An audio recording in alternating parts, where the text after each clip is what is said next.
치유에서 약물뿐만이 아니라 이 약물만큼 더 안 좋은 것을 하나 제가 발견했어요. 뭘까요? 설탕이에요. 설탕 종류, 당분 종류. 나는 먹지 않아라고 생각하는데도 불구하고 여기저기 많이 들어있어요. 심지어 여러분들 드시는 국수에도, 드시는 탕수육에도, 드시는 여러 가지 음식들에도 엄청 많이 들어있습니다. 보통 설탕을 물에 타서 막 마셔야만 설탕을 먹는 줄 아는 사람들은 본인들은 안 드신다고 생각하지만 우리가 보통 일반 음식을 먹게 되면 설탕을 먹을 수밖에 없는 구조예요. 심지어 그냥 일반 음식들도 설탕뿐만이 아니라 더 안 좋은 액상과당이며 또 시럽 이런 것들 되게 많죠. 자, 오늘 제가 간단하게 설탕이 여러분들의 몸을 망치는 한 59가지를 제가 빠르게 말씀을 드릴게요. 에펠톤 박사가 제시한 설탕의 문제점이라는 이 책이 있어요. 이 박사가 실제로 공식적인 것뿐만 아니라 정말 검증된 자료를 통해서 59가지를 이제 문제점을 발견했어요. 요즘에는 제로 슈거 있죠. 제로 슈거들. 제로 슈거라고 해서 무조건 좋은 거 아니에요. 이제 그런 것들이 인위적인 당분, 화학적인 당분들이 우리 몸에 오히려 더 안 좋은 영향을 끼친다는 것이 이미 검증된 자료들이 너무나 많습니다. 자, 1번 첫 번째부터 말씀드릴게요. 설탕은 면역 시스템의 저항을 저하시킨다. 사실 설탕이 가장 많이 하는 게 면역 시스템을 다운시키는 거예요. 그래서 우리가 설탕을 차수저로 한 수저 먹을수록 이제 우리 면역 시스템에 대비 뭐 30%, 50%, 70% 이렇게 약화시킵니다. 그리고 설탕이 면역 시스템에 문제를 주는 게 한 2시간, 3시간, 4시간, 5시간, 어떤 때는 한 5시간 동안 면역 정지를 시킬 수도 있어요. 그래서 면역 시스템에 가장 큰 문제를 줍니다. 두 번째는 우리 몸의 미네랄을 훼손시켜요. 그래서 우리가 몸속에 들어있는 미네랄이 있잖아요. 그것을 훼손을 시킵니다. 그래서 설탕을 많이 먹는 아이들은 미네랄 부족 현상이 분명히 느껴질 수밖에 없다. 세 번째는 과다한 행동을 발생시켜요. 행동을 과도하게 합니다. 그리고 불안, 야기시키고요. 주의를 집중하는데 어려움을 주고 짜증을 만들어요. 그래서 설탕을 많이 먹는 사람들의 특징 중에 하나가 짜증을 많이 낸다. 네 번째, 설탕은 우리 혈액 속의 지방을 상승시켜요. 나는 지방을 안 먹었는데도 불구하고 설탕을 많이 먹잖아요. 그러면 뭐가 올라간다고요? 혈액 지방 수치가 올라갑니다. 다섯 번째, 설탕은 박테리아 감염에 대한 방어력을 저하시켜요. 그래서 면역이 떨어지는 것만이 문제가 아니라 박테리아가 뭐죠? 세균이잖아요. 세균이 들어오는 것을 굉장히 잘 허용시킵니다. 그래서 설탕이 밖에도 이렇게 설탕이 있는 곳에 설탕을 어떤 음식과 해놓잖아요. 그러면 두 얼굴을 가지고 있어요. 설탕이요. 한 얼굴은 방부제 역할도 하는데 또 한 역할은 부패 역할도 시켜요. 여러 균들을 모으는 집합체가 될 수도 있어요. 여섯 번째는 신장에 직접적 타격을 줘요. 신장에 소금보다 더 안 좋은 게 사실 전 설탕이라고 생각해요. 설탕이 굉장히 좋지 않고요. 일곱 번째는 유익한 콜레스테롤 수치를 저하시켜요. 어느 순간 내가 설탕을 자주 한 열흘 동안 계속 먹다 보면 콜레스테롤 LDL이 우리가 사실은 이제 저하시켜줘야 되는데 LDL은 높아지고 HDL이 낮아져요. 이런 현상이 생깁니다. 그 다음에 미네랄 중에서 설탕이 결핍증을 유발시킬 수 있는 것 중에 가장 심각한 것 중에 하나가 크롬입니다. 크롬이 부족하면 우리 몸에 여러 가지 대사에 문제가 생길 수 있어요. 그 다음에 설탕은 유방암, 자궁암, 특히 내장암, 전립선암, 직장암을 직접적 유발시킨다. 그래서 설탕을 계속 먹인 쥐를 보면 각종 이런 암들이 자주 걸리는 것을 볼 수 있었고요. 그 다음에 열 번째, 설탕은 우리가 보통 식사를 하지 않으면 혈당이 떨어지다가 식사하면 혈당이 올라가잖아요. 근데 설탕을 자주 먹게 되면 이런 혈중 레벨을 굉장히 빠르게 상승시켜요. 습관적으로. 그래서 내가 만약에 설탕을 자주 안 먹었는데도 설탕을 직접 안 먹는데도 불구하고 설탕을 계속 먹는 사람들은 음식에서 혈당 상승률을 굉장히 높입니다. 그다음 뭐가 있을까요? 또 뭐 어떤 게 있을까요? 설탕 해로운 이유 더 많습니다. 우선 설탕이 구리 결핍증을 야기시켜요. 여러분 구리가 뭔지 아시죠? 우리 몸속에 구리를 이제 감소시키고요. 그 다음에 칼슘, 마그네슘 흡수를 방해시킵니다. 우리가 칼슘 아무리 마그네슘 먹어도 여러분들이 좋지 않은 당분들 먹잖아요. 그러면 칼슘이나 마그네슘이 들어가지 못하도록 만들어요. 미네랄 소금을 마시고 설탕물을 마신다. 그러면 흡수율을 방해시킬 수 있어요. 그 다음에 설탕은 세로토닌으로 불리워지는 신경 전달 물질의 수치를 상승시킵니다. 그리고 14번째, 시력을 저하시켜요. 가장 큰 문제 중에 하나죠. 설탕을 매일 먹는다? 시력이 안 좋아져요. 그래서 저는 안경 쓰는 아이들 이렇게 보면은 설탕의 문제가 되기도 합니다. 설탕의 문제. 15번째, 저혈당 증세를 유발시켜요. 고혈당이 있는 사람이 저혈당에 있는 확률이 굉장히 높습니다. 그 다음에 설탕은 위산 과다증을 일으킬 수 있어요. 그래서 위가 안 좋은 분들이 피해야 될 음식 중에 하나가 설탕. 네. 17번째, 아드레날린 수치를 상승시켜요. 아드레날린 수치가 많이 올라가면 성질이 많이 납니다. 성질. 굉장히 화가 많이 나는 형태. 이렇게 뭔가 자기 제어를 못해요. 그래서 설탕을 많이 먹게 되면 이렇게 마음을 차분하게 하지 못하는 그런 현상들이 생기고요. 자, 그 다음에 당분, 설탕 포함해서 흡수 불량증, 기능성 내장 질환을 지닌 사람들에게 이게 소화불량을 자주 만들어요. 그래서 어떤 경우는 소화불량이 많은 사람들이 설탕만 끊어도 소화불량이 해결되는 일들이 되게 많습니다. 자, 그 다음에 급노화. 네, 설탕은 노화를 촉진시켜요. 실제로 우리가 당분을 많이 먹는 사람이 염분을 많이 먹는 사람에 비해서 노화가 빨라집니다. 굉장히 빨라져요. 자, 그리고 문제점 중에 하나 또 있어요. 20번째, 설탕을 알코올성 중독을 유발시켜요. 그래서 알코올을 끊기 전에 저는 먼저 끊으라는 것이 설탕이에요. 그래서 알코올성 중독이 있는 분들을 보면 단 거 되게 좋아해요. 술 마실 때는 단 거 안 먹을지 몰라도 평상시에 단 거 많이 먹었던 사람들이 알코올을 잘 섭취합니다. 그래서 어렸을 때부터 단 것을 많이 먹는 과자류나 단 것을 많이 먹는 아이들이 알코올 중독에 걸릴 확률이 훨씬 더 높다는 것이 증명이 되었고요. 그다음 우리가 다 아는 거, 치아를 썩게 만들죠. 치아를 썩게 만들고요. 22번째, 비만을 초래해요. 그러니까 나는 고기 하나도 안 먹는데 비만인 분들 대부분 설탕 중독에서 생기는 결과라고 볼 수 있습니다. 자, 그 다음 23번째, 설탕 섭취 계속 하다 보면 대장염 뿐만이 아니라 크론병이 생겨요. 크론병. 장에서 장궤양처럼, 위궤양처럼 크론병이 생기면 통증이 어마어마합니다. 이런 문제가 생길 수 있고요. 그 다음에 십이장 환자나 위염 환자가 설탕을 지속적으로 먹으면 위에 염증이 엄청 높아집니다. 이런 문제가 생길 수 있어요. 25번째, 관절염을 직접 일으킬 수도 있어요. 설탕이 관절에 정말 안 좋아요. 그래서 설탕에 예민한 분들이 설탕을 먹었을 때 바로 느껴지는 게 뼈가 아픈 것을 느낄 수 있어요. 26번째, 설탕은 천식을 일으킬 수 있어요. 천식 굉장히 심합니다. 그래서 아이들이 설탕을 많이 먹게 됐을 때 천식이나 비염 관련된 부분들을 경험할 수 있고요. 그 다음에 진균 감염을 만들 수 있어요. 만약에 우리 몸속에 특히 손톱, 발톱 이런 데 진균이 오는 것들 있죠. 설탕에 의한 부분이 굉장히 많고요.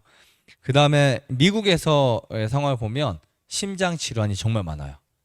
사실 고기도 심장 질환에 위험하지만 고기를 안 먹는 채식주의자들 중에도 심장에 위험한 사람들 보면 대부분이 설탕을 과하게 섭취한 사람들. 그러니까 설탕을 과하게 먹으면 이 심장 사망률을 굉장히 높일 수 있습니다. 자, 그 다음에 이것도 심각한 건데요. 맹장염을 많이 만들어요. 실제로. 그래서 옛날보다 현대인들이 맹장염이 더 많이 생긴 이유가 뭐냐? 설탕입니다. 설탕이 맹장염을 가중시킬 수 있어요. 자, 31번째.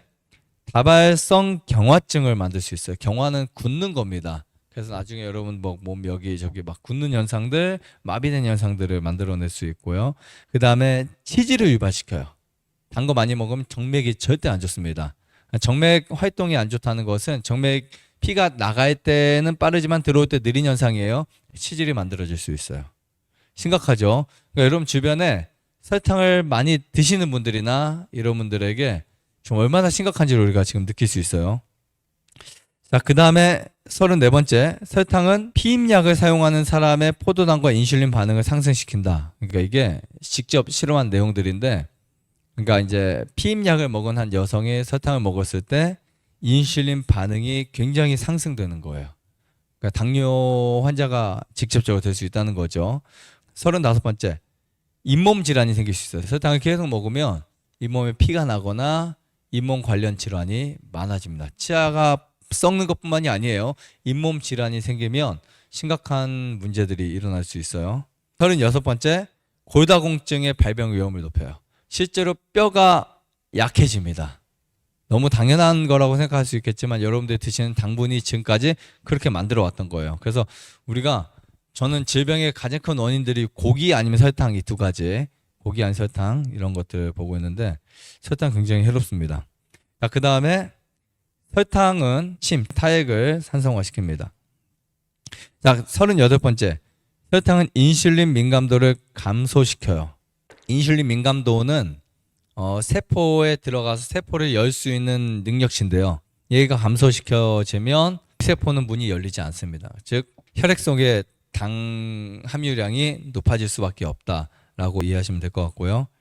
39번째, 포도당 내성을 감소시켜요. 이것도 굉장히 중요해요. 포도당 내성. 40번째, 성장 호르몬 분비를 감소시켜요.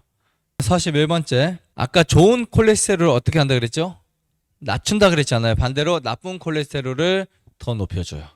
그래서 분명히 나는 고기 안 먹고 계란 안 먹었는데 왜 콜레스테롤 수치가 높지 하는 분들 대부분은 당분을 많이 먹었을 때 생기는 현상 중에 하나입니다. 그 다음에 소금보다 더 위험할 수 있어요. 혈압 환자에게요. 그러니까 혈압 환자에게 혈압을 더 올릴 수 있는 게 소금이 아니라 사실은 설탕입니다. 제가 계속해서 그 연구 자료들, 논문 자료를 보면 실제로 순간적 혈압은 소금이 올릴 수 있는데 한 달을 이렇게 실험한 내용을 보면 소금은 혈압을 올렸다가 떨어뜨리지만 설탕은 계속해서 올리는 그 역할을 합니다. 그래서 설탕은 혈압을 올린다. 43번째, 우리가 보통 식곤증이 되게 많아요. 그죠? 과식을 했을 때도 일어나는 현상이지만 가끔 보면 과식하지 않는데도 식곤증 현상이 많은 분들이 있어요. 아니면 졸음이 자주 있는 분들이 있어요. 몸에 에너지가 약하면 그렇지만 설탕 섭취가 잦은 분들에게도 이제 졸음이 자주 온다라고 볼 수 있고요. 그 다음에 편두통이 많아져요. 편두통. 이 뇌, 우리 특히 이 앞 이마 쪽부터 머리 아픈 거 있죠. 두통이 굉장히 심해집니다. 설탕은 두통을 만들어요. 45번째, 설탕은 단백질 흡수의 장애 요인을 만들어요. 그러니까 여러분들이 단백질을 잘 섭취해도 그 단백질이 우리 몸속에서 잘 흡수되는 것을 방해하고 그것을 그냥 소변으로 보냅니다. 누가 한다고요? 설탕이에요. 그래서 단백뇨를 만들어내요. 단백뇨가 많은 분들에게 단백질을 먼저 끊게 하는 것도 중요한 일일 수가 있겠지만 설탕을 끊게 하는 게 더 중요할 수 있어요. 만병이 설탕에서 온다고 봐도 이제 과언이 아닙니다. 그 다음에 음식물 알레르기를 이제 유발시켜요. 갑자기 어느 순간 나는 복숭아 알러지가 생겼고 어느 순간 화분 알러지가 생기고 어느 순간 뭔가 그냥 음식 알러지가 많이 생겨요. 음식 알러지. 근데 이런 것들이 어렸을 때부터 있었던 것이 아니고 어느 순간 지나면서 있었다고 한다면 대부분 설탕이었다. 그래서 그런 분들은 설탕만 끊어도 알러지 반응이 거의 사라질 수가 있습니다. 47번째, 설탕은 당뇨를 직접 발생시킨다. 아시겠죠? 우리가 설탕을 먹으면 당뇨가 무조건 생길 수밖에 없어요. 어린 아이들은 세포가 건강하고 아직 인슐린이 건강하니까 안 생길 수 있겠지만 시간이 지나서 기능이 약해지면 무조건 당뇨 생깁니다. 설탕을 먹고 당뇨가 안 생긴다는 경우는 거의 없습니다. 물론 가끔 있겠지만 거의 설탕을 매일 기준치 이상 섭취하게 되면 무조건 당뇨가 발생됩니다. 그 다음에 임신 중에 설탕을 먹잖아요. 계속 먹으면 임신 중독을 유발시킬 수 있어요. 여러분, 임신 중독이 왜 생길까요? 저번 강의에도 제가 말씀드렸지만 혈액 속에 독소가 많으면 그 독소를 해독하기 위해 생기는 거예요. 그런데 설탕을 먹으면 혈액 속에 독소 농도가 올라가요. 그러면 특히 엄마의 이 혈액 속에 독소 농도가 올라가니까 그것을 해독시키기 위해서 임신 중독, 구토 현상 이런 것들이 생기는 거예요. 99번째, 어린 아이들에게 습진을 일으킬 수 있어요. 50번, 심혈관에도 안 좋아요. 그래서 혈관을 굳게 만들거나 혈관 좁아지게 만들거나 또 혈관벽을 플라크를 많이 생길 수 있어요. 그래서 어떤 플라크 종류들이 되게 많은데 지질이 많이 생기는데 설탕도 지질화될 수 있다 그랬잖아요. 그러면 어떤 찌꺼기들이 그곳에 계속해서 접착할 수 있도록 만들고 유도합니다. 자, 51번, 설탕은 유전자 구조를 손상시킨다. 그래서 이것은 어떤 병을 만들지 몰라요. 아까 당뇨, 암, 알러지, 천식 이런 것들 있죠. 그런데 유전자가 손상되면 어디로 튈지 모르는 현상이 생기는 거예요. 인체의 가장 약한 곳에 질병이 만들어질 수 있다고 볼 수 있습니다. 아까 단백질 흡수를 방해한다 그랬잖아요. 더 위험한 것은 단백질 구조를 변형시켜요. 우리 보통 이제 GMO 변형처럼 어떤 세포의 기형이 만들어질 수 있어요. 굉장히 심각한 부분이죠. 자, 53번. 설탕은 콜라겐의 구조를 변형시켜요. 그래서 피부를 노화시킵니다. 그래서 설탕을 많이 먹게 되면 피부가 좋아질 수 없다라고 볼 수 있고요. 54번. 백내장이 잘 생겨요. 그래서 백내장, 녹내장, 황반 변성이 있는 분들 무조건 끊어야 될 게 1번이 설탕이에요. 설탕. 그 다음에 55번. 폐기 정도 유발시켜요. 그래서 우리가 몸이 안 좋을 때 설탕은 지금 몸이 건강할 때보다 한 10배 해롭다. 10배 이상 해롭다고 볼 수 있고요. 그 다음에 56번. 우리가 가장 무서워하는 게 심장의 마비잖아요. 근데 심장 마비를 일으킬 수 있는 요인들이 몇 가지가 있는데 그 중에 하나가 동맥 경화예요. 동맥이 경화된다는 말은 무슨 뜻일까요? 굳는다는 거예요. 근데 우리 동맥이 거의 작아요. 보통 나가는 혈관을 동맥이라고 하는데 혈액이 나갈 때 나가는 혈액의 정맥이 아니라 동맥을 타고 나갑니다. 근데 대동맥이 있고 동맥이 있고 그다음 쭉 나가서 혈관이 있고 마지막에 모세혈관들이 있잖아. 이런 것들을 여러분들 갖고 있는 동맥들을 굳게 만들어요. 그러면 아무래도 탄성이 굳게 되면 경화가 되면 이게 이제 빠르게 못 가요. 혈액이요. 정상화된 양을 싣고 가지 못하다 보니까 이제 심장에서 그것에 대한 압력 게이지가 올라갈 수 있어요. 그러면 심장마비나 갑자기 쓰러질 수 있는 현상이 생길 수 있습니다. 그 다음에 설탕은 우리 몸에 혈액 내에서 유리기를 만든다. 네, 유리기가 뭘까요? 활성산소. 그러니까 우리 몸에는 사실 원소로 보면 여러 가지 물질들이 있고 우리 몸을 움직일 수 있는 에너지가 있어요. 에너지가 보통 원자와 전자, 특히 전자가 이제 원자 주위를 돌면서 에너지를 발생시켜요. 근데 거기에서 활성산소의 문제가 뭐냐면 유리기 현상, 즉 전자 하나를 없애버리거나 손상시켜버려요. 그러면 보통 짝으로 이루어진 이 전자가 부족하다 보니까 이쪽 세포는 정상화적으로 작동이 안 돼. 그러면 다른 데서 그 전자를 끄집어 오겠죠. 그런 반응을 통해서 이 연쇄적 반응이 생기는 거예요. 1번이 2번 것을 가져오고 2번이 3번 것을 가져오고. 그럼 우리 몸에 뭐가 생길까요? 혼란이 생기기 시작해요. 그래서 갑자기 어떤 축이 무너지면서 갑자기 어느 순간 내 몸이 아닌 게 되는 거예요. 그게 설탕이 일으키는 현상 중에 하나입니다. 자, 마지막으로 설탕은 효소 기능을 저하시킨다. 또 우리가 효소를 만들어내는 곳들이 있죠. 우리가 췌장도 있고 타액도 있고 여러 가지가 있는데 효소가 있고요. 대사 효소가 있고요. 그 다음에 식물 효소가 있어요. 이러한 효소 기능을 저하시킵니다. 자, 마지막으로 59번은 설탕은 우리 몸에 염증을 많이 불러일으킵니다. 사실 설탕을 많이 먹는 사람들의 몸에 염증 반응도가 높아져요.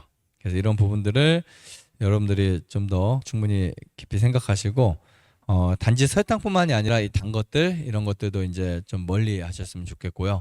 여러분들이 무의식적으로 드시는 뭐 차라든지 커피라든지 혹은 또 우리 건강 음식이라 할지라도 비건 식품이라 할지라도 굉장히 단 것들이 많아요. 그런 것도 주의하시면 좋을 것 같고요. 그 다음에 또 주변에 설탕을 많이 먹는 분들 꼭 여러분들 이런 부분들을 좀 이야기해 주셨으면 좋겠습니다. 설탕이 정말 안 좋은 거야. 설탕은 절대 먹으면 안 되는 거야. 물론 우리가 어쩔 수 없이 먹을 때도 있겠지만 모르고 먹었을 때도 있고 하지만 한두 번 먹는다고 문제가 되는 것은 아니에요. 하지만 설탕의 문제가 뭐냐면 중독을 시킨다. 계속해서 설탕을 먹게끔 우리 몸을 유발시킨다라는 것이 가장 큰 문제라고 볼 수 있습니다. 좋아요, 구독, 안내자전 눌러주세요.